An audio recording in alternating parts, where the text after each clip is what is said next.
here is our problem for acid-base chemistry. I thought it'd be important to just kind of walk through multiple examples and just talk out loud because, sometimes that's nice. When I'm doing an acid-base problem, I think of two things. I think this problem is actually asking me two things, and it is identifying which out of these molecules is the acid and which is the base, and then establishing what side the equilibrium will lie. Equilibrium is a fancy word that just says, where will the majority happen? And when I say majority, I mean, will the left side be most present in your flask, or will the right side be more present in your flask? And equilibrium does not mean all one side and all the other. It means at one point or whatever direction you're pointing, what will be the most present or the majority. So equilibrium is a way that we can identify or anticipate what will actually be present in our reaction flask. So when I'm identifying the acid and the base, I think it's easy to identify the base if there's a negative charge, but I don't see a negative charge on this molecule. Remember, bases are negative, have a free lone pair, but what I do recognize is that we have an ionic compound. And what do we know about lithium? Well, same thing if we think about potassium hydroxide, same thing about sodium hydroxide. We have this charge disparity in which these will actually separate into ionic forms, in which that negative charge will actually go all the way onto the oxygen. This exact same thing happens in this situation. So I just redraw the entire thing because why make it more complicated? We have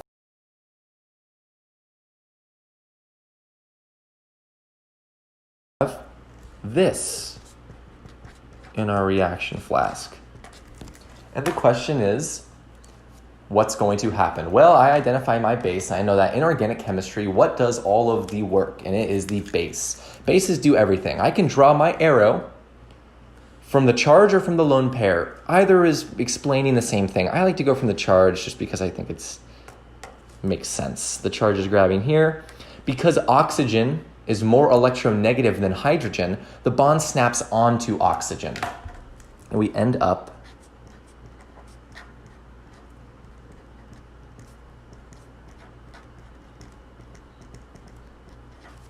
with a violated formal charge of -1. So we have done part one of this problem, which is identifying which is the acid and which is the base. And once we do that, we know that it is going to attack from the base to the acid or the acidic proton, and then the resulting products will form. The question now is, which way will the equilibrium lie? And remember, we have 5 factors in this class. We have electronegativity, we have size, we have resonance, we have hybridization, and we have induction.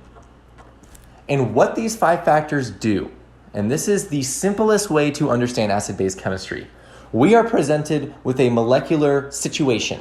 All we have to do is identify which base is more stable. And we use these 5 factors to interpret that. So yes, we can think of things in terms of acidity strength and stable acids or unstable acids, but for me, I just think which base is more stable. And I know that in the left side of the reaction equation, this nitrogen was my base, and then what generated was this O-. And because it's an O-, that's my base now, because that's a negative charge. So when I'm thinking about my 5 factors and trying to assume which one will be the justifying cause, let's just talk about them. Well, electronegativity. Is there a difference between nitrogen and oxygen? And what we remember in lecture notes is that if you are debating between 2 elements in the same row, electronegativity is used. If you are debating 2 elements in the same column, size argument is used. So let's keep this in mind for now, but let's keep going. Resonance. Is there any resonance in any of these structures? No. I see no adjacent pi orbitals. Any hybridization? No. These are both sp3 hybridized molecules.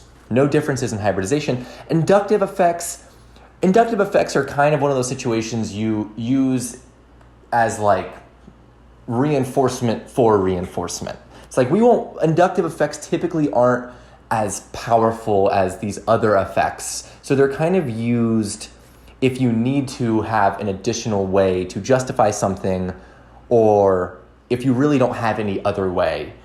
They're like the icing on top, and they can really sway the equilibrium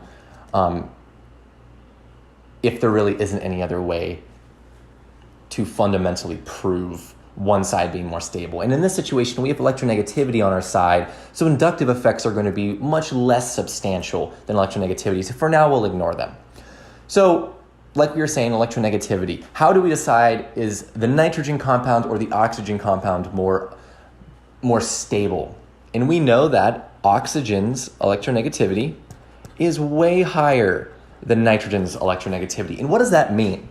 It means that, remember our periodic table trend, if we have, it's my rough attempt at drawing the periodic table, I don't know if that's right. Electronegativity goes up and to the right in this top right arrow trend. Oxygen is farther up in that corner, which means it's more electronegative. And if we actually think about the values of electronegativity, oxygen is substantially more electronegative than nitrogen. And what does that mean? Well, it means in both of these scenarios, nitrogen has a charge and oxygen has a charge, a negative charge. Oxygen was born and raised in an electronegative environment. So this situation right here is not new to him.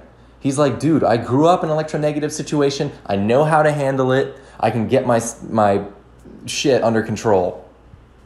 He's not aggressive because he's able to handle this situation because he is a more electronegative, so he has an affinity to that charge. He can handle it. Nitrogen is not as electronegative, so he's stressed out in this situation and he's aggressive because he doesn't know how to handle this charge. He's not that electronegative compared to oxygen. So what does he want to do? He wants to get rid of it. He wants to use it. He has aggression. That's why he attacks. So when we're thinking about the stability between the oxygen charge and the nitrogen charge, oxygen charge is way more stable than the nitrogen charge. And because of that, this charge is able to exist. And if it's able to exist without repercussion because of stability, we have a lower energy state on the right side. So we find that the equilibrium lies to the right because it's a relaxed environment, because O can handle this negative charge. If we are thinking about pKa's as a way to justify this, we know that water, which we should all memorize, is 15.7. And remember, when I'm talking about pKa's, I'm talking about the acids in question. I'm not talking about the pKa of this, the pKa of that. It doesn't make any sense. You do the pKa of both acid, the acid and conjugate acid. Remember, this is the acid in question, and this is the conjugate acid in question. This is the base in question, and this is the conjugate base in question. Conjugate just means resulting. This water is 15.7, and I know that amines are about 35, and it always lies to the side of the higher pKa, so this is a quantitative verification for our qualitative assessment. And what we've done is we identified in this initial reaction scheme, you end up with two bases, as you will in every reaction scheme. You end up with two acids and two bases, and your job is to identify which is the more stable base. And because of electronegativity and oxygen's affinity to negative charges, it can handle its situation a lot better. So the equilibrium is going to favor the more stable side.